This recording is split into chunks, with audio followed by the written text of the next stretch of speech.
ॐ स्थापकाय च धर्मस्य सर्वधर्मस्वरूपिणे अवतारवरिष्ठाय रामकृष्णाय ते नमः। श्री रामकृष्ण कथामृत श्रीमद् द्वारा लिपिबद्ध 14 दिसंबर 1883 मास्टर महाशय दक्षिणेश्वर में रहने के लिए आए हैं और ठाकुर के साथ में रह कर के, जैसे ठाकुर कहते हैं, थोड़ी सी साधना करने से गुरु आके आपको बता देंगे कि अभी आगे क्या करना है, ए ऐसा करके बता देंगे। तो उसी दिन का ये षष्ठ परिच्छेद है। ठाकुर श्री रामकृष्ण और प्रतिमा पूजा, श्री रामकृष्ण और प्रतिमा पूजा, व्याकुलता और ईश्वर लाभ, व्याकुलता और ईश्वर लाभ। मणि पंचबटी ओ कालीबाड़ीर अन्नान्नो स्थाने एकाकी विचरण करीते छेन। मणि अर्थात कि मास्टर महाशय काली मंदिर में और इस काली मंदिर के कैंपस में विभिन्न जगहों पे टहल रहे हैं, अकेले अकेले टहल रहे हैं। ठाकुर बोलिया छेन एकटू साधन करीले ईश्वर दर्शन करा जाए। ठाकुर ने कहा है थोड़ा सा साधन भजन करने से ईश्वर के दर्शन प्राप्त कर सकते हैं। मणि की ताई भाभी ते छेन, तो मणि क्या यही सोच रहे हैं? आर तीव्र वैराग्य कथा और तीव्र वैराग्य की बात, आर माया के चिन्हले आपनी पालिए जाए। और फिर ठाकुर ने कहा था माया को यदि आप पहचान सकते हैं तो माया अपने से भाग जाएगी। जैसे कि कल ठाकुर ने उदाहरण जो दिया था, कल यानी ठाकुर के लिए तो एक ही दिन था, हमारे लिए कल का दिन। ठाकुर ने कहा कि ये हरे बोल करके एक लड़का है, वो बाघ का चमड़ी पहन करके, वो मास्क पहन करके वो लोगों को डर दिखा रहा है। उसको देख करके एक आदमी ने उसको पहचान लिया, कहा अरे तुम तो हमारे हरे हो। जैसे ही ऐसा कहा तो ये लड़का वो हंसते हंसते चला गया और किसी को डर दिखाने लगा। तो क्या है कि माया जैसे सामने आती है, आप यदि उसका सही स्वरूप पहचान लेंगे तो वो सही में वहाँ से भाग जाएगी। इसका यदि हम कोई प्रैक्टिकल कोई एप्लीकेशन यदि हम देखना चाहे तो देखिए, अब जैसे कि परीक्षा की तैयारी है, राइट, परीक्षा का डर, अभी बाघ का जिस तरह से लोगों को डर लगता है कि अभी मृत्यु भय सामने आ गया है तो हृदय कैसे धक धक करने लगता है, तो वैसे ही दो तीन बड़े बड़े डर है हमारे, उनको वो यदि सामने आ जाते हैं तो सही में ऐसा लगेगा कि शेर हमको खाने के लिए आया है। एक तो है कि परीक्षा, हम सबको पता है, सभी लोग स्कूल में से पसार होकर के आए हैं यहाँ पे। जैसे ही परीक्षा आती है सामने के दिन, या तो फिर जब हम एग्जामिनेशन हॉल में बैठते हैं, तो वैसे और जैसे ही पेपर नज़र के सामने आया, ऐसा लगता है पहली नज़र में तो कि इसमें से कुछ भी हमने पढ़ा नहीं है, ये कहाँ कहाँ से ये सब प्रश्न इन लोगों ने कलेक्ट किए हैं। तो वो एक बड़ा माने शेर की नज़र के सामने आ जाने जैसा भय है। दूसरा एक सर्जरी का, यदि किसी को सर्जरी करवाने का यदि हुआ होगा जीवन में, तो पता है कि जिस क्षण हम ये थी ऑपरेशन थिएटर में जाते हैं तो हृदय में कैसा धक धक करने लगता है। तो यह सब जीवन में बड़े बड़े डर है। अभी हम लोग जंगल में तो रहते नहीं है कि रास्ते में जा रहे हो और एकाएक शेर हमारी नज़र के सामने आ जाए, किंतु हम ये जो शहर में रहते हैं तो शहर के जो इस तरह के डर है वो कोई जंगल के डर से कम नहीं है। अभी यहाँ पे जैसे कि हम लोगों को साधुओं को बीच बीच में स्टेज के ऊपर में से बोलना होता है, तो मैंने किसी किसी को ऐसा कहते हुए सुना है कि हमको बड़ा ही एक्यूट स्टेज फ्राइट है। स्टेज फ्राइट अर्थात कि वैसे तो बहुत कुछ आता है, ठाकुर माँ स्वामी जी की बहुत सारी बातें कर लेंगे वैसे ही बैठे होंगे तो गप लगाते लगाते, किंतु जैसे ही बोला गया स्टेज के ऊपर में जाकर के बोलो तो जैसे कि मुंह बंद हो जाता है। ठाकुर ने कहा ना कि ब्रह्म ज्ञान क्या है, आध्यात्मिक जीवन की सर्वोच्च अनुभूतियाँ क्या है, उसको यदि मैं बताने को जाता हूँ तो जैसे कि माँ मेरा कोई मेरा मुंह दबा करके बंद कर देता है, ऐसा लग रहा है। तो यहाँ पे भी यदि स्टेज पे जा कर के बोलेंगे कुछ बोलने का कुछ प्रयास करेंगे तो वैसे ही ऐसा डर जमे हृदय में बैठ जाता है। मतलब हम लोगों की तो बात ही छोड़ दीजिए, हम तो सब आम आदमी है। स्वामी जी जैसे स्वामी जी का भी हमको पता है कि वर्ल्ड पार्लियामेंट ऑफ रिलीजन में उनको जैसे ही डॉक्टर बेरोस बेरोस बोलने के लिए, खड़ा होने के लिए आमंत्रण देते थे कि Swami ji now it is your turn, please come and address the assembly, तो स्वामी जी ने 4-5 बार उसको मना कर दिया कि अभी नहीं, बाद में। तो अभी देखिए उनके मन में डर होगा कि संदेह होगा कि संशय होगा कि शायद ठाकुर का आदेश प्राप्त नहीं हुआ होगा, और जैसे ही ठाकुर का आदेश प्राप्त हुआ तो फिर बाद में उन्होंने बोलना शुरू किया वी डू नॉट नो। किंतु हमारी कमजोरी उनके ऊपर में प्रोजेक्ट करके हम लोग ऐसा सोच सकते हैं कि शायद हो सकता है स्वामी जी को भी स्टेज फ्राइट का अनुभव हुआ होगा मोमेंटरीली उस समय। हालांकि पता है ना, स्वामी जी ने इस तरह से पब्लिक लेक्चर पहले कहाँ पे दिया था सबसे पहले? वैसे तो स्वामी जी जब प्रव्रज्या करते थे, और प्रव्रज्या के पहले भी ठाकुर के पास में थे, तो स्वामी जी तो मुंह बंद रखने वाले थे नहीं। ठाकुर ने खुद खुद कहा है, खूब बकते पारे, यानी कि बहुत बातें कर सकता है। तो वो हाजरा के साथ में इधर उधर जो भी मिला, ये गुरु भाई है, सबके साथ में वेद वेदांत की चर्चा करने में तो स्वामी जी कम नहीं थे। और बाद में भी जब प्रव्रज्या प्रारंभ की, उस समय भी ये राजाओं के महल में, गरीब की कुटिया में, ये यदि या तो फिर ये स्टेशन मास्टर की ऑफिस में, वो जो उनके जो गुप्त महाराज थे, वो तो स्टेशन मास्टर थे उनके, सदानंद, स्वामी सदानंद उनके शिष्य बन गए बाद में, उनको तो रेलवे स्टेशन में मिले थे। तो हर जगह पे स्वामी जी वेदांत की बात करने से कतराते कभी नहीं थे, किंतु जब पब्लिक में बोलना होता है स्टेज के ऊपर में, एक फॉर्मल सेटिंग में, तो कभी डर लगता है। हालांकि स्वामी जी ने इस तरह से पहली बार बोला था हैदराबाद में, चेन्नई से हैदराबाद गए थे, वहाँ पे महबूब कॉलेज मोस्ट प्रोबेबली, वहाँ पे जाकर के उन्होंने अपना पहला पब्लिक लेक्चर दिया था। और फिर शायद हो सकता है कि सेकंड पब्लिक स्पीकिंग उनका सीधा वर्ल्ड पार्लियामेंट की स्टेज ऊपर से ही हो, तो वॉट एवर। तो देखिए कि यह सब बड़े बड़े डर है जो कि हमारे जीवन में आते हैं। मेरा टॉन्सिल का ऑपरेशन हुआ था, उस समय में बहुत छोटा था, आई थिंक 5th ना 6th स्टैंडर्ड में था।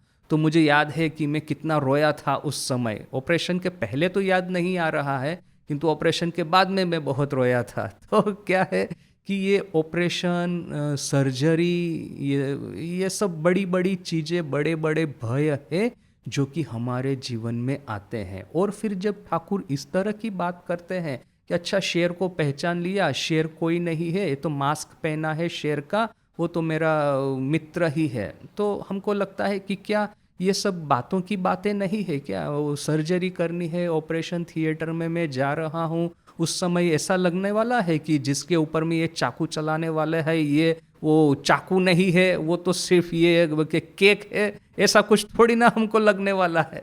तो this is a really practical concern. इन सब चीज़ों का कोई इजी सॉल्यूशन नहीं है। लाइफ टाइम हमको प्रैक्टिस करना पड़ेगा अपने मन को अपने देह से सेपरेट करने का, कि ये देह में नहीं, देह के भय, देह की वासनाएं, देह के जो फोबिया है, और किसी किसी को स्पाइडर का डर लगता है, किसी किसी को चूहे का बड़ा डर लगता है, तो ये सब जो फोबिया से हमारे, इन सब से मैं डिसएसोसिएटेड हूँ, और मैं तो वही अनंत अजर अमर आत्मा हूँ, which is beyond space and time, which is beyond happiness and misery, which is beyond this constraints of mind and body. ऐसा लाइफ टाइम का जब स्टडी करेंगे तब कहीं जाकर के ये जो सब क्रिटिकल मोमेंट आती है अपने जीवन में, जब ये हमारा मित्र शेर का मास्क पहन करके हमको डराने के लिए आता है, तो फिर हम पहचान जाएंगे कि इस मास्क के पीछे में वही जगत जननी जगदम्बा ही है। किंतु इस तरह की पोजीशन आने से पहले हमको लंबी प्रैक्टिस करनी होगी। हमारे एक प्रॉब्लम यदि हम हिंदू धर्म में देखें तो हमारे आइडियल्स इतने उच्च है कि हमको कभी कभी लगता है कि यह सब चीज़ें प्रैक्टिकल भी है कि नहीं, क्योंकि यदि आप दूसरी जगह पे जाएंगे दूसरे धर्मों में, उनके आइडियल शायद हमको थोड़े से मैनेजेबल दिखते हैं। डिवोशन टू द गॉड, यदि ईश्वर के ऊपर में शरणागति हो तो फिर आपके जीवन में आप सब कुछ प्राप्त कर सकते हैं। ज़्यादा से ज़्यादा आपको क्या मतलब आपके जीवन में यदि क्या मैनिफेस्टेशन होने वाला है ये डिवोशन का, तो स्टिग्माटा बोल करके क्रिश्चियनिटी में है, यदि कोई सेंट है उसका जीसस के ऊपर में बहुत श्रद्धा है, तो उसके जैसे जीसस को क्रूसीफाई किया गया था तो हाथों में वो खिल्ले डाले गए थे, नेल्स के मदद से उनको क्रॉस पे उनको क्रूसीफाई किया गया था। तो जैसे कोई सेंट है जीसस के प्रति बड़ा ही एक ही माने आइडेंटिफिकेशन हो गया है, तो क्या होगा, जैसे ये हाथों में ये खिले डाले गए थे जीसस के, तो जो वो घाव हो गए थे हाथों में, तो इनके हाथों में भी ये जो सेंट है उसके हाथों में भी ये घाव दिखाई देंगे, हाथों में दिखाई देंगे, पैर में दिखाई देंगे, जो पैरों को वो खिले से मारा गया था। तो और फिर ये जो कमर, ये अपना जो पेट है, पेट के ऊपर में भाला मारा गया था साइड पे जीसस को, तो इस तरह की इंजरीज उनके देह में दिखाई देगी। ये हो गया कि जीसस के साथ में कंप्लीट आइडेंटिफिकेशन। तो यह सब चीज़ें माने बहुत ज़्यादा सुपरनेचुरल लेवल पे जाएंगे वहाँ पे, तो यही सब है, इससे ज़्यादा और कुछ नहीं आपको देखने को मिलेगा। जबकि आप हिंदू धर्म में आइए, यहाँ पे स्वामी जी इस तरह का क्लेम करते हैं कि आपने यदि प्राण का विज्ञान समझ लिया तो आप सूर्य चंद्र नक्षत्रों की गति को परिवर्तित कर सकते हैं। माने अभी तक तो ऐसा सुना था कि ये जो नक्षत्र है वो हमारे जीवन पे असर करते हैं, उसके ऊपर में ज्योतिष शास्त्र है, यहाँ तक तो फिर भी हमने सुना है, किंतु ये रिवर्स क्या पॉसिबल है कि हम सीधे उसी नक्षत्रों को ही इधर उधर कर दे।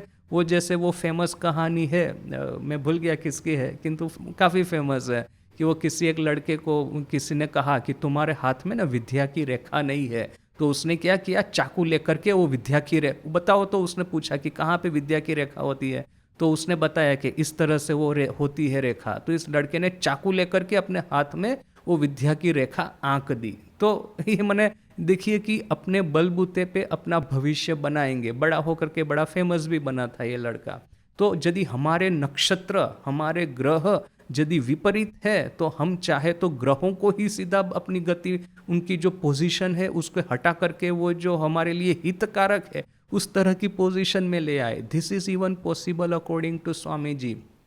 यहाँ पे ठाकुर कहते हैं कि जीवन के जो सबसे बड़े बड़े भय है उसको यदि हम समझ ले तो इसके पीछे में जो दिव्य तत्व है सीधा हमको दिखाई देगा, हम भय से मुक्ति प्राप्त कर लेंगे। तो ये जो इतने बड़े बड़े जो क्लेम है एडो बुद्धिज़्म में, देखिए कि चलो आपने बहुत ज़्यादा मेहनत करके, जब ध्यान करके, मेडिटेशन करके, ये जो सम्यक अष्टांग योग है, मिडल पाथ, उसका सहारा लेकर के आप हाईएस्ट क्या प्राप्त करेंगे, तो निर्वाण। तो ये फिर भी हमको थोड़ा बहुत लॉजिकल लगता है, किंतु हिंदू धर्म की ये जो कुछ कुछ क्लेम्स है हमको लगता है कि दिस आर ओवरब्लोन, बहुत ज़्यादा कुछ बढ़ चढ़ करके ये लोग बोल रहे हैं। कहाँ, हमने तो कोई प्रूफ देखा नहीं है। दूसरी बात है कि फिर हम ही लोग क्लेम करते हैं कि हाँ ये सब पॉसिबल है, किंतु फिर इसको ना आपको प्रदर्शन कभी नहीं करना है, वरना तो आपका रास्ता भटक जाएंगे ईश्वर प्राप्ति के मार्ग से।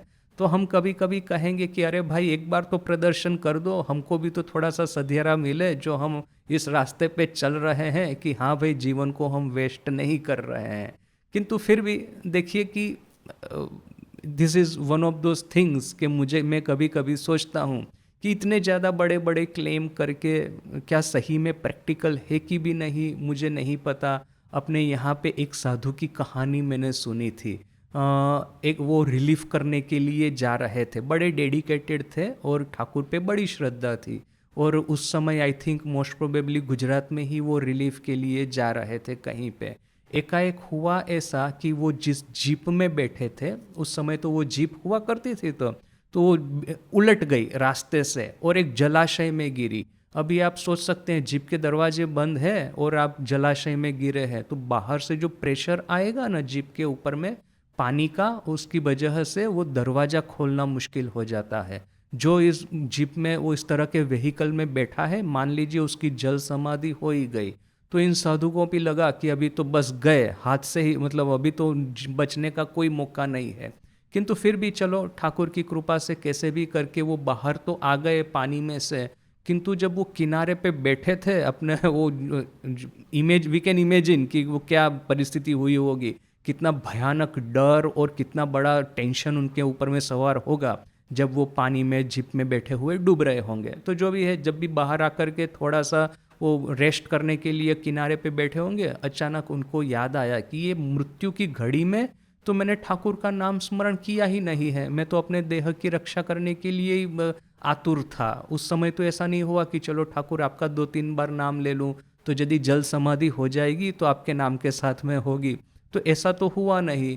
तो इस साधु को ऐसा लग गया इस बात से कि उन्होंने सीधा हेडक्वार्टर जाकर के कहा कि देखिए ये बहुत हो गया रिलीफ वगैरह, अभी मैं चाहता हूँ कि मैं बस ईश्वर के चिंतन के लिए ठाकुर के उन जप में ही अब मैं बाकी का जीवन बिताऊं, ऐसा करके उन्होंने कहा था। तो बाद में क्या हुआ मुझे पता नहीं इतना डिटेल, मोस्ट प्रोबेबली उन्होंने इसी तरह से बाकी का जीवन बिताया होगा। किंतु देखिए कि ये जो हम अपना आध्यात्मिक जीवन है उसमें जैसे धीरे धीरे करके बढ़ते जाते हैं और फिर एकाएक इस तरह के क्लेम सुनते हैं कि जब ईश्वर का नाम, अभी जैसे यहाँ पे ठाकुर ने कहा, कितनी सिंपल बात कही है, मणि टहलते टहलते सोच रहे हैं, क्या कहते हैं ठाकुर, एक टू साधन कोरिले ईश्वर दर्शन करा जाए, थोड़ा सा साधन भजन करने से ईश्वर दर्शन हो सकते हैं।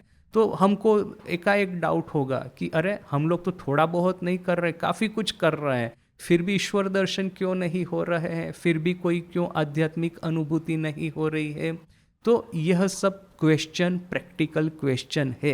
यदि हम इन सब चीज़ों को बड़ा सीरियसली लेंगे तो फिर हमको अपने पे ही डाउट होना शुरू हो जाएगा। यदि ठाकुर ऐसा कहते हैं कि थोड़ी सी साधना करने से ईश्वर दर्शन होगा और मुझे नहीं हो रहा है, उसका अर्थ है कि मैं साधना ठीक से नहीं कर रहा हूँ, मैं जो स्पिरिचुअल प्रैक्टिसेस है उसमें ज़्यादा मैं अपना मनोयोग नहीं दे पा रहा हूँ, या तो फिर मुझ में ही ऐसी कमी है, मेरे जो संस्कार है वो ही इतने बुरे हैं कि शायद हो सकता है कि इस जीवन में कुछ न हो पाए।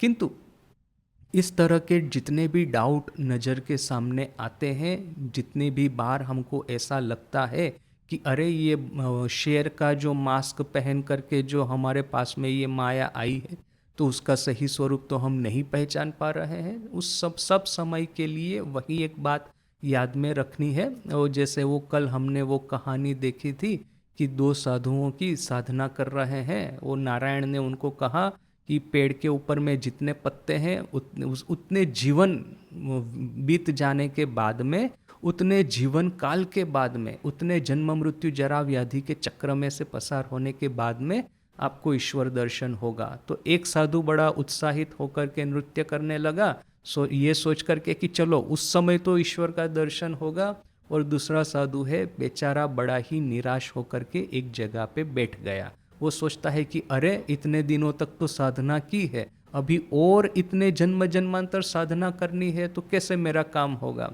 तो यहाँ पे देखिए कि एक चीज़ हमको बड़ी इम्पोर्टेंट सीखनी है कि बिना एक्सपेक्टेशन के साधना करनी है, ये एक बहुत बड़ी बात है। यदि साधना करते करते मेरे हाथ में कुछ भी न आए तो डज नॉट मैटर। ठाकुर ने क्या कहा, जो खानदानी ये जो किसान है, अर्थात कि जिसके पुरखे हमेशा से किसान रहे हैं, उसके खेत में यदि उसके वो गांव में यदि अकाल भी आ जाए 2-3 साल, तो क्या वो किसानी का काम करना छोड़ देगा, खेती काम करना छोड़ देगा? नहीं छोड़ेगा।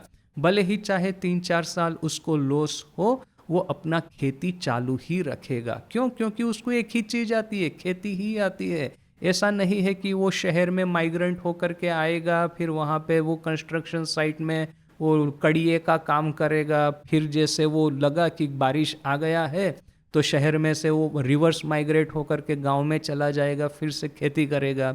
ऐसा नहीं है। इसलिए ठाकुर ने खानदानी चाशा ऐसा शब्द यूज़ किया है। खानदानी अर्थात कि वो जो वंश परंपरा से जो किसान का खेती का काम कर रहा है, उस तरह का किसान। बाकी आजकल के खैर किसानों को दोष भी नहीं देना चाहिए, इनकम तो ऑगमेंट करनी ही है। हम लोग यदि अपनी इनकम के बारे में सोचेंगे तो वे लोग क्यों नहीं सोचेंगे। किंतु खैर यहाँ पे ठाकुर एक उपमा ही सिर्फ दे रहे हैं। तो इस तरह से कि यदि बीच बीच में अकाल भी पड़ जाए, बीच बीच में यदि संदेह भी अपने मन पे सवार हो जाए, फिर भी ये कार्य हमेशा, साधन भजन हमेशा हमेशा कंटिन्यू रखना है। भले ही चाहे नज़र के सामने ये परीक्षा के हॉल में, न कि ऑपरेशन थिएटर में, न कि स्टेज के ऊपर में, इस तरह की जो क्रिटिकल सिचुएशन है, भले ही चाहे हमको भय लगे, भले ही चाहे हम ये जो शेर के पीछे में जगत जननी स्वयं है ये न पहचान पाए, उस क्षण हम भय से मुक्त न भी हो पाए, does not matter, keep doing तपस्या, कीप डूइंग साधन भजन।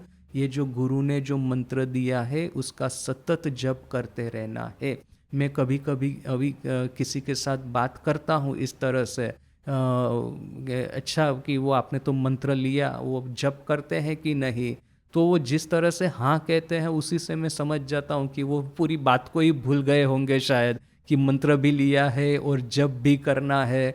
तो क्या है कि अभी साधु पूछता है तो आपको हाँ तो बोलना पड़ेगा, तो ऐसा करके शायद हो सकते हैं कि बोल लेते हैं। लेकिन इसके पीछे में क्या है, राज क्या है, सीक्रेट क्या है, कि उनको लगता नहीं है कि इस तरह के मंत्र जप करने से कुछ मिलने वाला है। जैसे मैं यहाँ पे स्टूडेंट्स को ये सिखाता हूँ, मेडिटेशन सिखाता हूँ, तो प्रतिदिन मैं उनको कहता हूँ देखिए कि आप तो इस तरह से, अब मैं क्या क्या सिखाता हूँ, पहले तो ये ओमकार प्राणायाम, तो प्राणायाम मेडिटेशन यानी कि आप गहरी सांस लीजिए, फिर ये ओमकार का उच्चारण कीजिए, तो ये प्राणायाम भी हो गया और ये मेडिटेशन भी हो गया। तो ये प्राणायाम मेडिटेशन, उसके बाद में चैंटिंग मेडिटेशन, तो ये निर्वाण षटकम है उसका पाठ करेंगे और माइंड को पूरा अपने जो पाठ है या चैंटिंग है उसके ऊपर में फोकस करना है। गीता चैंटिंग है मेडिटेशन, तो गीता का 15th चैप्टर है उसका पाठ करना है, चैंट करना है और अपना माइंड उसी पे फोकस रहना चाहिए। फिर जैसे कि एक है जप मेडिटेशन, तो वो कर जप की जो पद्धति है कि किस तरह से हम अपने कर पे जप करते हैं, वो मैंने उनको सिखाया और कहा कि 108 जप करेंगे हम। तो इसमें मंत्र ओम ही है, मैंने एक स्टैंडर्ड मंत्र। फिर मैं कहता हूँ यदि आपके कोई पार्टिकुलर इष्ट देवता है तो उनके मंत्र का आप जप कर सकते हैं। मैं श्री रामकृष्ण देव के नाम का जप करूँगा। आपको कोई स्पेशल मंत्र है आपका तो कीजिए, वरना तो ओमकार इज़ इनफ। तो ये कर जप की मेथड हो गई। और इसके बाद में हृदय में अनाहत चक्र पे आपको विजुअलाइज करना है कि आपके हृदय में ओमकार है। और फिर यदि कोई पार्टिकुलर इष्ट है आपके तो वो, अदरवाइज तो ओमकार है ही है। तो ओमकार को विजुअलाइज करना है और आंख बंद करके सीधा उस पर फोकस करना है। फिर एक है हैप्पीनेस मेडिटेशन, कि happiest memory of your life, उसको विजुअलाइज कीजिए, इमेजिन कीजिए कि it is filled with divinity, और फिर वहाँ पे बैठ करके again feel this happiness plus divinity percolating in your heart. तो ये सब कुछ मेथड से मैं उनको समझाता हूँ। अब ये लड़के लोग करते भी है, किंतु मैं देखता हूँ कि वो स्केप्टिसिज्म जो है ना, कि अच्छा इस तरह से बैठ करके इस तरह से प्रैक्टिस करने से क्या लाभ है, अब ये बाबा जी बोल रहे हैं तो हमको करना पड़ेगा, नहीं करेंगे तो वे लोग नाराज हो जाएंगे। शायद क्योंकि अपना तो बड़ा इंस्टीट्यूट है तो उसमें ये लोग स्टूडेंट है, तो वो भी एक फैक्टर है कि यदि यहाँ पे कंप्यूटर सीखना है तो इनकी बात थोड़ी सुननी पड़ेगी।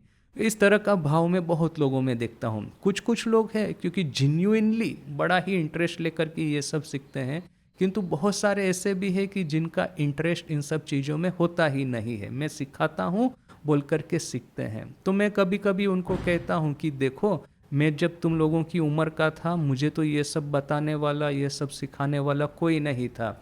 मैं लाइब्रेरी में जाकर के किताब पढ़ के ये सब अपने से ये सब सीखा है। मुझे अभी भी याद है हमारे शहर में एक सेंट्रल लाइब्रेरी थी, और मतलब ये जो मैं उस समय मैंने ठीक कर लिया था कि ये जो कैरियर वाला रास्ता है, फैमिली, फिर ये बच्चे, फिर ये जॉब या बिजनेस या वॉटेवर, या तो फिर जैसे हमारे यहाँ पे बहुत सारे लोग विदेश में चले जाते हैं, तो ये रास्ता जो है उस रास्ते पे मुझे नहीं चलना। I want to do something unique, I want to serve the society.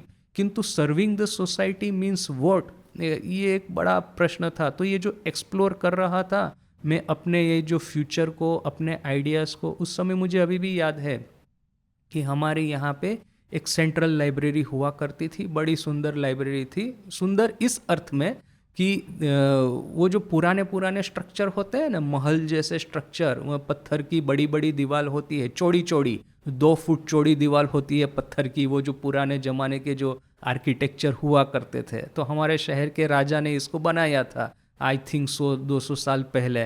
तो वो एकदम आपको वो भव्य फीलिंग आता था, उसके भीतर में आप जाएंगे ना, उसकी छत इतनी ऊंची थी, उसका वो जो साइज़ इतना बड़ा था, तो आपको एकदम वो एक मेजेस्टिक फीलिंग आएगा। और फिर किताबों से भरा हुआ है, साइलेंस से, और उस समय में ना लोग फिर भी किताबें पढ़ते भी थे। अभी आज हमारी जो लाइब्रेरी है यहाँ पे, मैं जाकर के बैठता हूँ कभी कभी, कोई किताब ये नहीं करता है, वो वहाँ से लेता नहीं है। क्यों?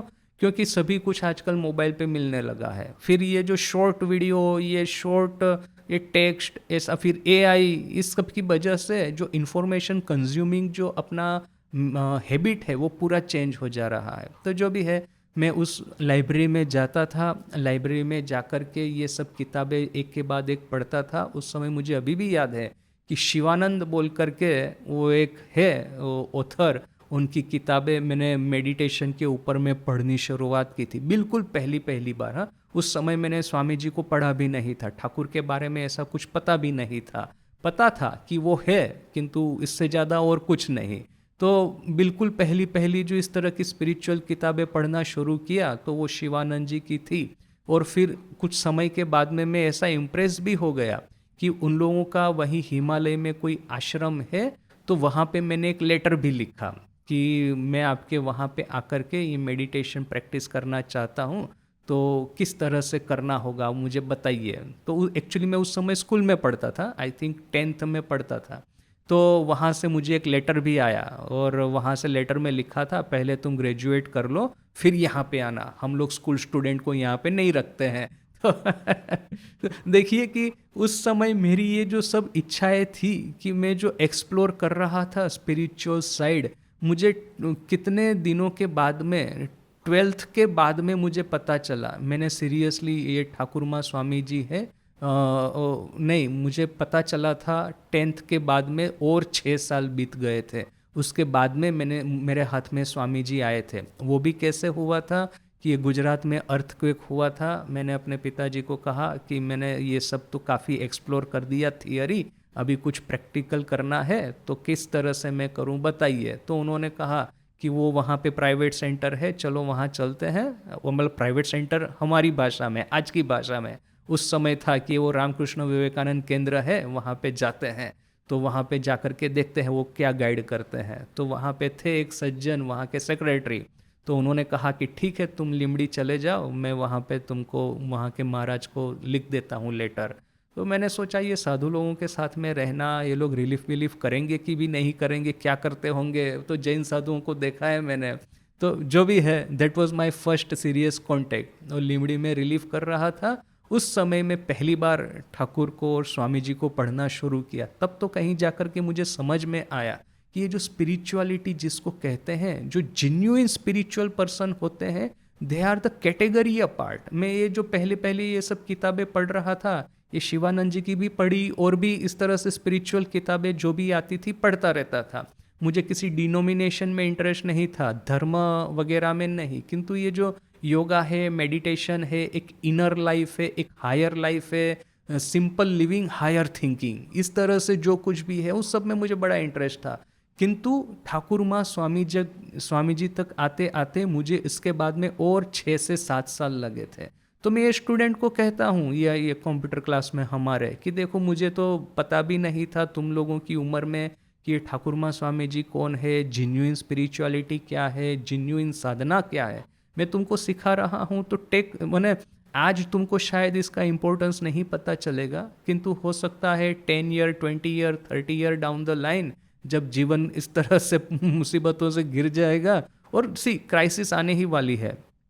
इट्स नॉट लाइक ठाकुर इस तरह से सिचुएशन खड़ी करते हैं कि आपको उनका नाम लेना पड़ेगा। ये माया के जगत में एक क्राइसिस आने ही वाली है, एक के बाद एक। और उस समय यदि हम बैड हैबिट्स में चले जाए, डिप्रेशन में चले जाए, स्ट्रेस में चले जाए, इससे बट बेटर है कि always have a better option at your hand. ये बहुत बार मैंने देखा है कि जो लोगों को भगवान पे श्रद्धा नहीं होती है, उन लोगों को भूत पे बहुत श्रद्धा होती है, ग्रहों पे बड़ी श्रद्धा होती है, ये विधि विधानों पे बड़ी श्रद्धा होती है। ये कोई विधि कर दो, इसको इतने रुपये दे दो, वो अपने ग्रहों नक्षत्रों को शांत करवा देगा और फिर आपका सब ठीक हो जाएगा।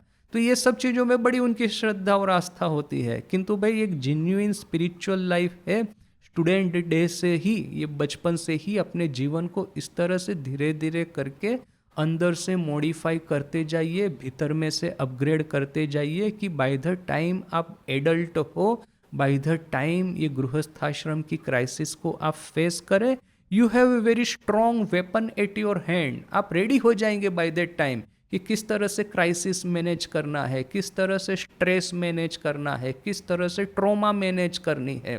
भगवान ना करे सीरियस एक्सीडेंट हो गया, कुछ हो गया अपने शरीर को, और उस समय जो एक क्राइसिस अपने सामने आती है कि अपना पूरा जीवन को हमको चेंज करके अभी रहना है, अपने दूसरों के ऊपर में अभी तो मैंने आपको डिपेंड हो करके रहना है। What we will do at that time.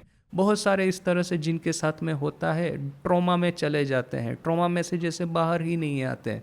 तो ये क्या है कि ठाकुर ना करे कि ऐसा किसी के साथ हो, but always prevention is better than cure. बचपन से ही इस तरह से धीरे धीरे करके, क्योंकि क्या है कि देखिए अभी जैसे मैं कहता हूँ कि आइडियल क्या है बचपन से इस तरह से सीखने का, तो यहाँ पे जो हमारे संडे क्लासेस है, 1 वीक आप इस तरह से बच्चों को भेजते हैं, तो वो बच्चा यदि बाय द टाइम वो एडल्ट होता है, उसने काफ़ी कुछ इम्बाइब कर लिया है। अभी हमारे बच्चे गीता चैंटिंग भी सीख गए हैं, वैदिक चैंटिंग भी सीख गए हैं, काफ़ी कुछ भजन भी वे लोग गाते हैं, फिर ठाकुर माँ स्वामी जी की कहानियाँ भी उनको पता चल गई है। हम लोग मेडिटेशन सिखाते हैं, वे लोग आंख बंद करके बैठते भी है, पता नहीं मन में क्या चल रहा होगा, किंतु एटलीस्ट उन्होंने किसी को देखा तो है इस तरह से मेडिटेशन करते, मेडिटेशन के बेसिक आइडियाज़ क्या है उसको सुना भी तो है। तो क्या है कि यह सब बीज के रूप में हृदय में पड़ा रहता है,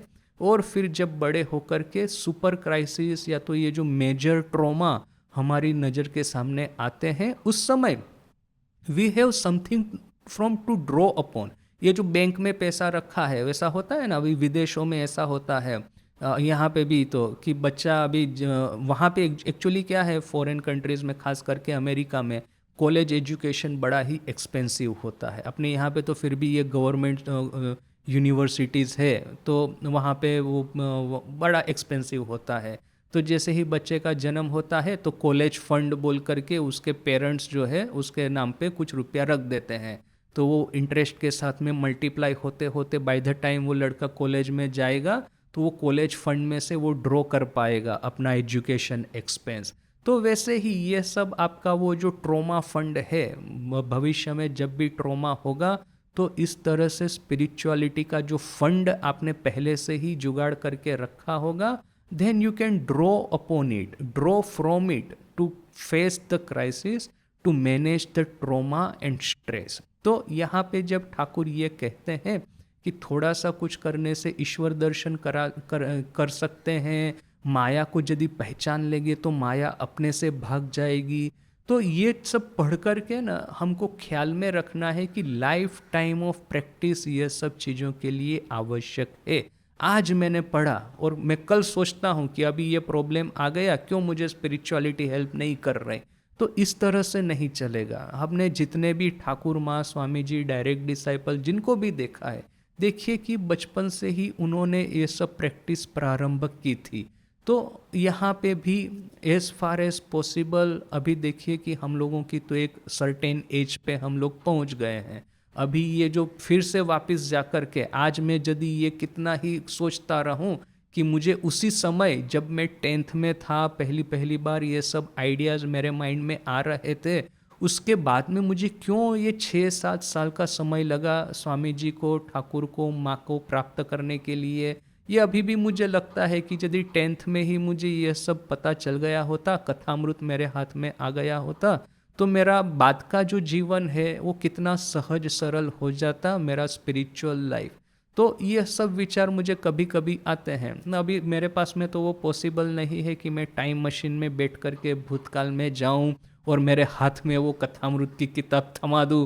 मैं वहाँ पे वो 10th के वेकेशन में बैठा था अपने कमरे में, वहाँ जा कर के उसको बताऊं कि भाई ये किताब पढ़ तो तुम्हारा कल्याण होगा, बाकी सब फेंक दे अभी। तो ऐसा तो होने वाला नहीं है। तो at least let us help our next generation कि कैसे भी हो ठाकुर माँ स्वामी जी का थोड़ा बहुत उनको आइडियाज़ मिले। और नॉट नेसेसरी ठाकुर माँ स्वामी जी, स्पिरिचुअल स्ट्रीम्स जिसके साथ में हम जुड़े हुए हैं। अभी कल ही मेरा किसी के साथ में बात हो रहा था, तो उसका जो लड़का है वो 6 साल का है, फर्स्ट स्टैंडर्ड में, अमेरिका में है। तो वहाँ पे अमेरिका के स्कूलों में तो ये इंडियन स्पिरिचुअलिटी कुछ सीखने का कोई प्रश्न ही नहीं आता, किंतु वहाँ पे वो पाठशाला है वो जैन लोगों की। तो वहाँ पे वो लड़का जाता है, तो वो जो नमोकार मंत्र है वो जप करना सीख गया है। फिर ये जो गायत्री मंत्र उसने सीख लिया है, महामृत्युंजय मंत्र सीख लिया है। तो मैंने कहा तो अच्छी बात है ना, बहुत अच्छी बात है। अभी ठाकुर माँ स्वामी जी की बच्चों की कहानियाँ होती है, वो किताबें आती है, चिल्ड्रंस रामकृष्ण ऐसा करके, बाळकोना रामकृष्ण, गुजराती मुझे याद है, अभी इंग्लिश देखना पड़ेगा क्या है। किंतु ये सब किताबें हैं, वो पिक्टोरियल स्टोरी बुक्स है ठाकुर माँ स्वामी जी की। तो अभी से उसको पढ़ाना शुरू कर दो। देखो कि भविष्य में नॉट नेसेसरी कि वो, देखो कि वो ही माई इवन फॉरगेट, जब वो बड़ा होता है शायद भूल भी जाएगा, वो शायद हो सकता है कभी स्पिरिचुअलिटी के रास्ते पे वापस न आए। But we did our best to help him. एक जो निधि होती है, एक फंड होता है, जैसे ये कॉलेज फंड, तो ये स्पिरिचुअल फंड हमने उसके हाथ में रख दिया। फिर उसका कर्म का प्रवाह, उसका भविष्य उसको किस डायरेक्शन में लेके जाएगा वो तो अभी ठाकुर ही जाने। But the parents did their best, right. So ऐसे ही यह सब जब हम पढ़ते हैं तो ये एक बात खास ख्याल में रखना है कि बचपन से यह सब प्रैक्टिस हमारे जीवन में होती तो आज हम एडल्ट होकर के we could have really experience some of this things जो कि यहाँ पे बताई जा रही है। तो फिर क्या है कि देखिए, बहुत हताश होने की भी ज़रूरत नहीं है, क्योंकि ये तो कोई अंतिम जीवन तो है नहीं। ठाकुर को ऐसी प्रार्थना करे कि ठाकुर जब नेक्स्ट जन्म जब होता है तो इस जन्म में तुमको जो मैंने याद किया, तुम्हारा नाम स्मरण किया, वो मेरे साथ में ही नेक्स्ट जन्म में अवश्य आए। और नेक्स्ट जन्म में जितना यंग एज में हो, मैं आपके नाम गुणगान करना सीख पाऊँ, आपकी कहानियाँ पढ़ पाऊँ, सुन पाऊँ, और कथामृत कोई मेरे हाथ में थमा दे। This is very important gift. ये जो मैं साउथ इंडिया में जब भ्रमण कर रहा था एज ए परिव्राजक, तो मैं सोचा था उस समय कि अभी क्या करना है, साधु होना है नहीं होना है, वो जो सब मेरे मन में चल रहा था भाग दौड़। तो उस समय में साउथ इंडिया में इस तरह से वो, खास करके केरल में, तो केरल में एक गांव से दूसरे गांव पैदल चल के जा रहा हूँ। मुझे किसी ने, एक आदमी के साथ में मुलाकात हो गई, तो बोलता है चलो आप मेरे घर पे आइएगा, मैं आपको खिलाऊंगा। मैं इस तरह से बेशर्म होकर के खाना मांग लेता था, तो कोई ज़्यादातर लोग खिला भी देते थे। किसी ने कहा चलो ये होटल है, सामने ढाबा है, तो ढाबे में चले जाते हैं, आप जो भी ऑर्डर करना है कर दीजिए, मैं पैसा दे दूंगा। तो ठीक है, चलो बढ़िया सा इडली डोसा खा लिया। तो ऐसे ही एक आदमी को मैंने पूछा कि मुझे यहाँ पे कुछ दिन रहना है और खाना की व्यवस्था करनी होगी। तो किसी ने मुझे बताया उस आदमी के साथ बात कीजिए, वो आदमी इस तरह से लोगों को काफ़ी हेल्प करता है। तो मैंने कहा अच्छा ठीक है, मैं उसके पास में गया। उस आदमी ने कहा आप मेरे घर आइए। तो मैंने सोचा डायरेक्ट घर बुला रहा है तो अच्छी बात है। उसके घर पे जाकर के वो जैसे ही उसके घर में एंटर हुआ, मैं इमीडिएटली समझ गया कि उसने मुझे क्यों बुलाया है। वो चारों ओर क्रॉस लगे हैं, वो जीसस की वो फोटो है, वो क्रिश्चियन है, मतलब वो सोच रहा होगा कि शायद इसको कन्वर्ट करेंगे। ठीक है, तो मुझे तो कोई आपत्ति नहीं उसके साथ में गप लगाने की और खाना खाने की। बढ़िया मज़े से उसके फैमिली के साथ में बैठ के खाना भी खा रहा हूँ। और हुआ ऐसा कोइंसिडेंटली कि उसकी जो वाइफ थी, she was from my own city, Gujarat में जहाँ पे मैं रहता हूँ उसी शहर से वो थी। तो विच इज़ वेरी सरप्राइजिंग कि कहाँ से कहाँ ये कनेक्शन लग गया। वो आदमी खुद था केरलाइट, पक्का वो मलयाली था। सो एनीवे, उसके साथ में बात हुआ।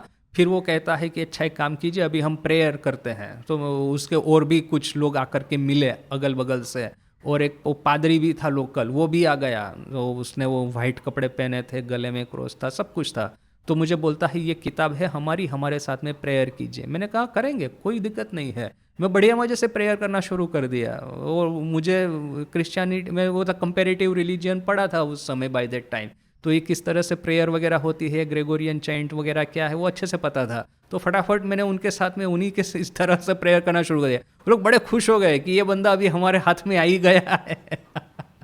तो देखिए कि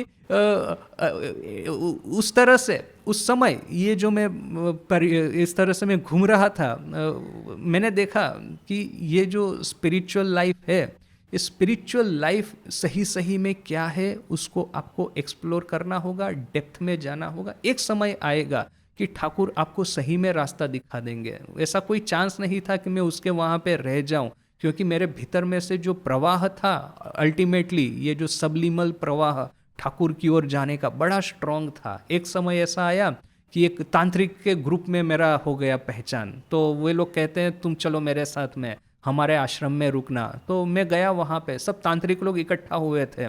और एक्चुअली ये जो संप्रदाय था उसका हेडक्वार्टर था बंगाल में। और मैं भूल गया उनका नाम अभी। फेमस संप्रदाय है वो, तांत्रिक लोगों का बहुत बड़ा है वो, 10,000 न कि ऐसा कोई उन लोगों की ये मोनेस्टिक्स है। अभी उनके मोनेस्टिक्स और मतलब क्या क्वालिटी होगी वो तो अभी वही लोग जाने, किंतु ये लोग कहते हैं।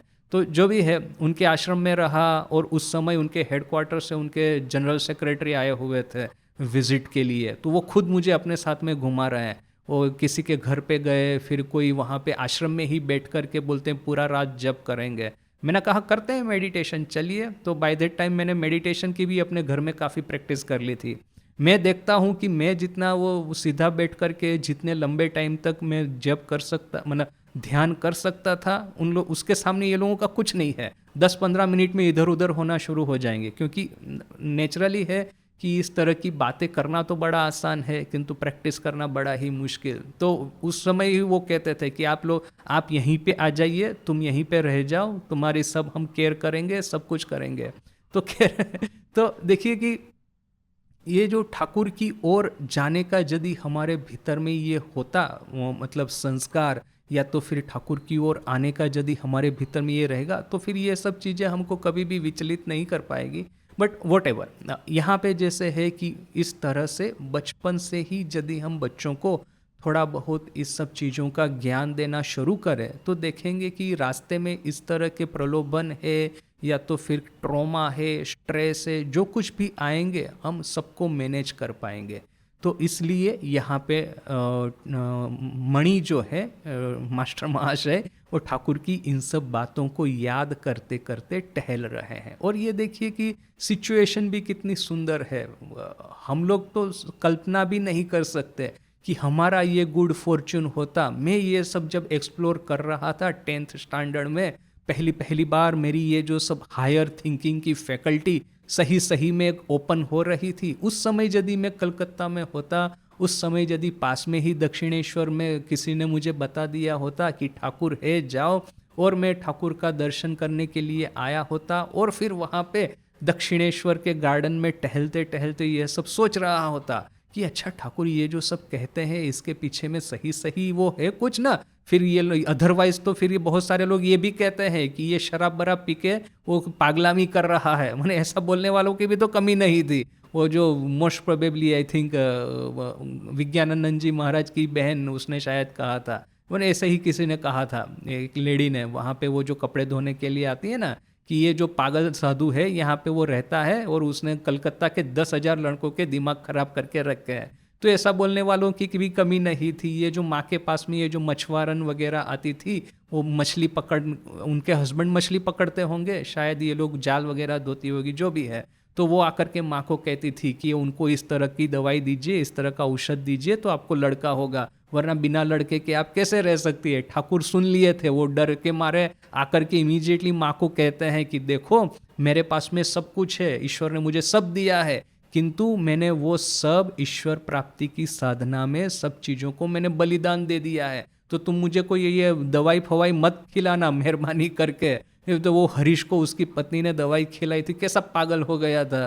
तो इस तरह से ऐसा बोलने वालों की भी कमी नहीं, किंतु आई होप कि उन सब लोगों की बातें नहीं सुन करके जेन्युइनली ठाकुर के ऊपर में मेरी श्रद्धा होती और इस तरह से मास्टर महाशय की तरह दक्षिणेश्वर गार्डन में टहलते टहलते, उस समय संध्या का समय होगा, वैसे ये दोपहर का समय है, तो जो भी है वहाँ पे यदि मैं टहलते टहलते, इस एक और गंगा है, ऊपर में सुंदर खुला आकाश है, और आज की तरह पोल्यूशन तो होगा नहीं, सुंदर स्वच्छ हवा पानी है, उस समय यदि मैं ईश्वर का चिंतन कर रहा होता तो कितना अच्छा होता। तो ये सब तो अभी हमारे लिए मन के दृश्य से, मन की आंखों से यह सब कर सकते हैं। ये जो अपना कंस्ट्रक्ट बनाना, ये इसी सब चीज़ों के बेस पे हमको कंस्ट्रक्ट बनाने हैं। ये यहाँ पे मणि है, मास्टर महाशय पंचवटी और कालीवाड़ी के अन्य अन्य जगह पे टहल रहे हैं और ठाकुर जो कहे थे उनको उसके बारे में चिंतन कर रहे हैं। तो यही सब हमको अपने मन में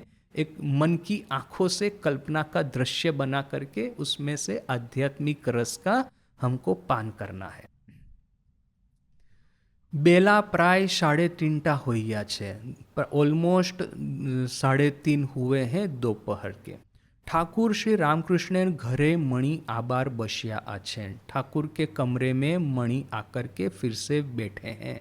ब्राउटन इंस्टीट्यूशन होते एकटी शिक्षक को एकटी छात्रों लैया ठाकुर के दर्शन करीते आशिया छेन। ब्राउटन इंस्टीट्यूशन से एक टीचर कुछ बच्चों को स्टूडेंट्स को लेकर के ठाकुर के दर्शन करने के लिए आए हैं।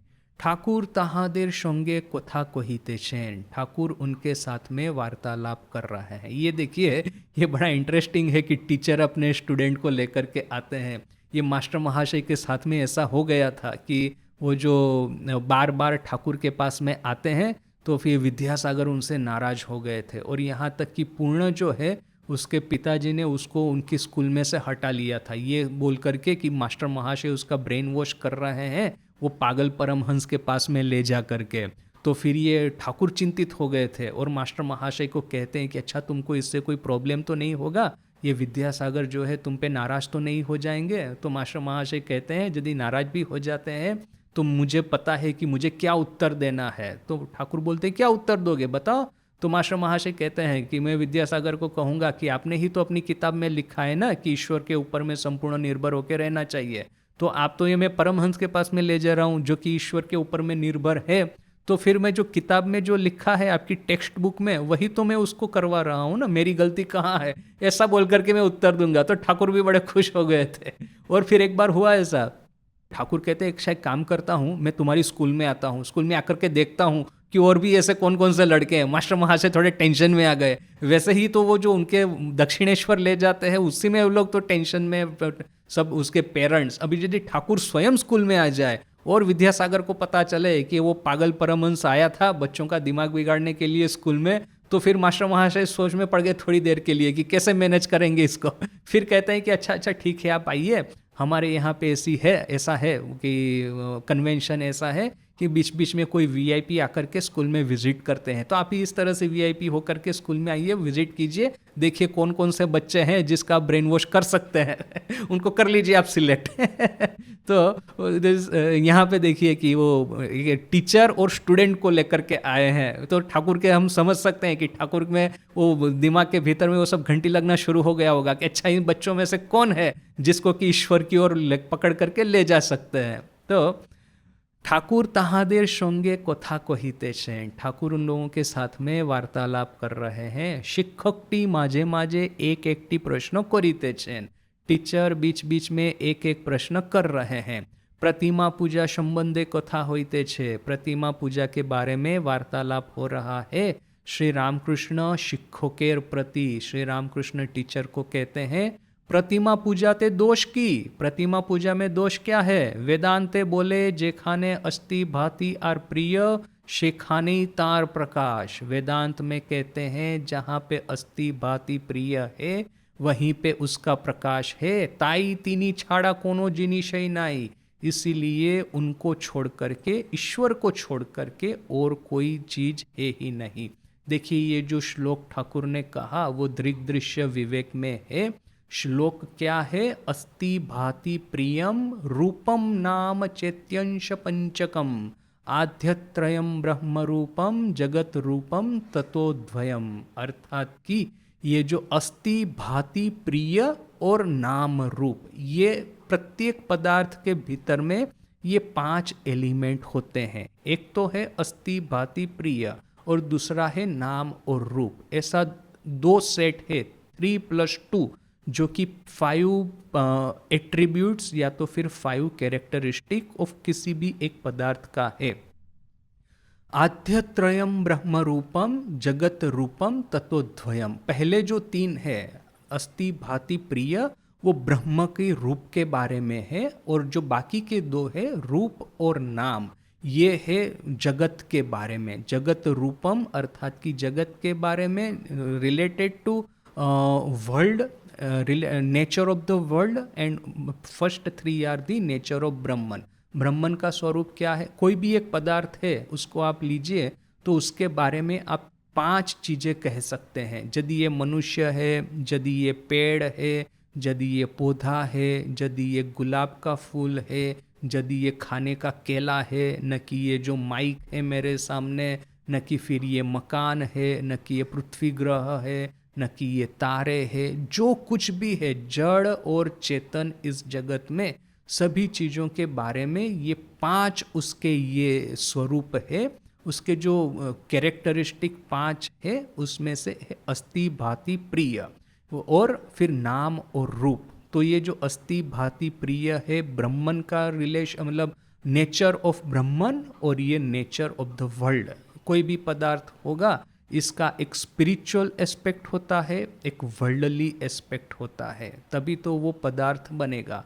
और ये जो हमारी थियरी है कि ब्रह्म और शक्ति एक और अभेद, इसके साथ में एग्जैक्टली मैच हो जाता है। यदि ब्रह्मन ही है, वो कार्य करते हैं तो शक्ति के रूप में दिखाई देते हैं, स्थिर है तो वो ब्रह्मन के रूप में। तो वो यदि ऐसा कहे कि समुंदर है उसमें लहरें हैं, तो सिर्फ समुंदर है तो शांत समुंदर हमको दिखाई देता है, किंतु समुंदर की जो लहर है उसमें शांत समुंदर का जो जल है उसके साथ साथ में उसका एक अलग से रूप दिखता है और अलग से उसको नाम दिया गया है। हालांकि उसका जो कॉन्स्टिट्यूएंट एलिमेंट है वो तो पानी ही है। वही पानी शांत है तो हमको समुंदर की तरह दिखता है, और वही पानी में तरंग की उत्तोल तरंग जब खड़ी होती है तब वो हमको ये तरंग के रूप में, ये वेव्स के रूप में दिखता है। तो वेव्स में नाम रूप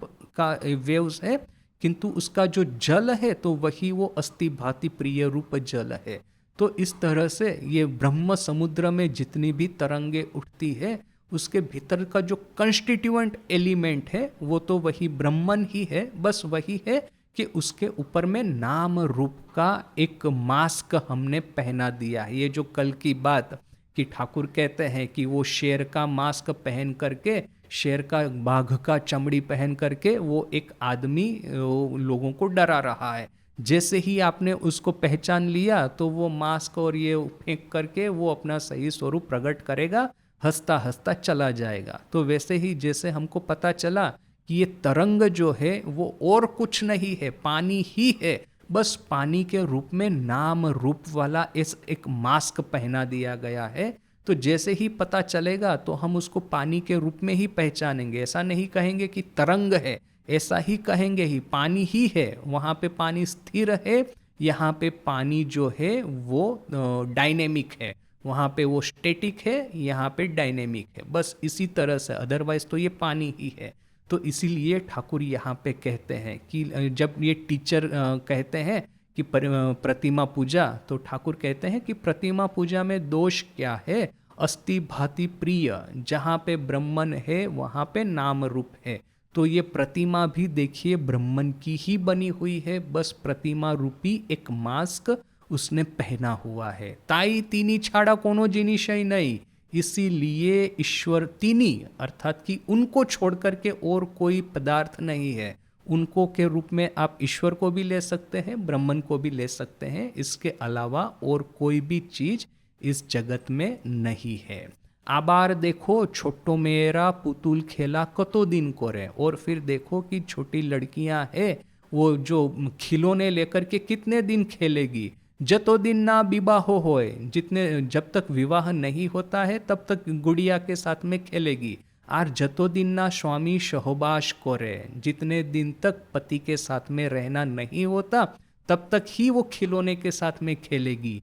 विवाह होले पुतुल गुली पेटराय तुले फैले, जब विवाह होगा पति के साथ में रहने को जाएगी तो जितने भी गुड़िया है खिलौने है एक बक्से में भर करके वो रख देगी। ईश्वर लाभ होले आर प्रतिमा पूजार की दरकार, ईश्वर लाभ होगा तो फिर प्रतिमा पूजा की क्या आवश्यकता है।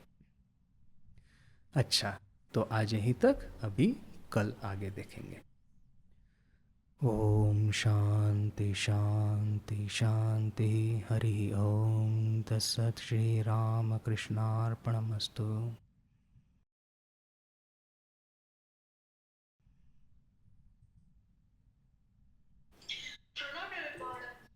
जय मां। जय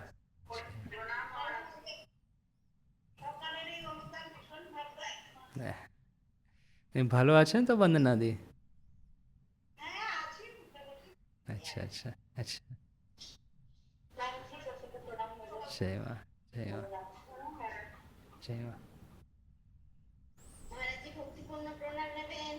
जय मां। আপনিও।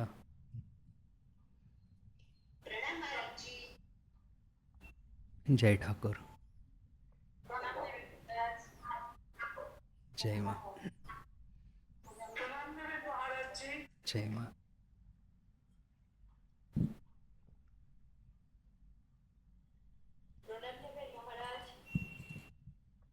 जय मां।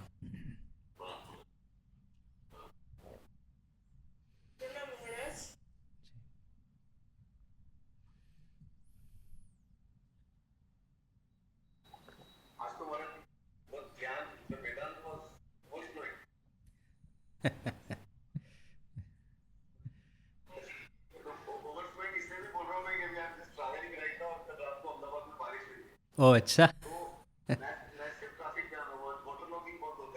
ओ अच्छा।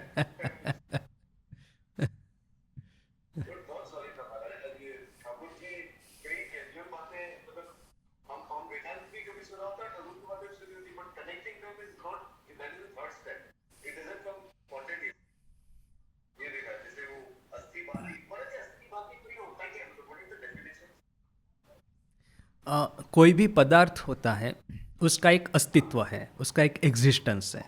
तो सत हो गया अस्थि, फिर चित्त यानी कि हम उसको ये कर सकते हैं, डिटेक्ट कर सकते हैं। अदरवाइज यदि हम उसको ये नहीं कर पाएंगे, उसके साथ में कोई रिलेशन नहीं बिठा पाएंगे तो हमारे लिए तो उस बात का कोई अस्तित्व ही नहीं है। तो भाति अर्थात कि we can actually detect it. और प्रिय तो सत चित आनंद, यानी कि वो हमको प्रिय है क्योंकि वो ब्रह्मन का बना है। तो ये आनंद, ये सतचित आनंद जो है ना, that is in another word अस्ति भाति प्रिय, यानी कि कोई भी चीज है वो उसका अस्तित्व है, हम उसको डिटेक्ट कर सकते हैं और फिर वो हमको आनंद देती है क्योंकि वो ब्रह्मन की बनी हुई है। जब कहते हैं ना कि नाम रूप से ही ये जगत बना है, तो एक्चुअली नाम और रूप आप किसको ये पहनाएंगे? सिर्फ नाम और रूप से तो होगा नहीं, उसका एक एक्चुअल एग्जिस्टेंस होना चाहिए। दैट एग्जिस्टेंस इज सतचित आनंद या तो फिर अस्ति भाति प्रिय। यदि पानी नहीं है तो तरंग कभी नहीं बनने वाली है। अब ये जो वाटर लॉगिंग हुई इसीलिए रहा है क्योंकि बारिश हुई थी, बारिश नहीं होगी तो वाटर लॉगिंग होने वाला नहीं है। तो बारिश है अस्ति भाति प्रिय और ये वाटर लॉगिंग है नाम रूप। ये जो जब तक ये पंचक्लेश दग्ध बीज नहीं हो जाएंगे तब तक ये परमानेंट तो जाने वाला नहीं है, सेंस ऑफ इल्यूजन। तो बीच बीच में जैसे ठाकुर कहता है ना कि एकाएक हम कभी कभी ऐसा होता है कि हम नींद से जग जाते हैं और एकाएक देखते हैं अरे ये क्या है ये क्या है, तो फिर से सो जाते हैं क्योंकि रात अभी ख़त्म नहीं हुई है। राइट, वो बीच बीच में रात को नींद से उठना पड़ता है, वो पानी पीने के लिए, बाथरूम जाने के लिए वगैरह वगैरह। जैसे जैसे उम्र बढ़ती जाएगी ऐसा होता जाएगा, किंतु फिर हम परमानेंटली कब उठेंगे? वो सुबह होने पे।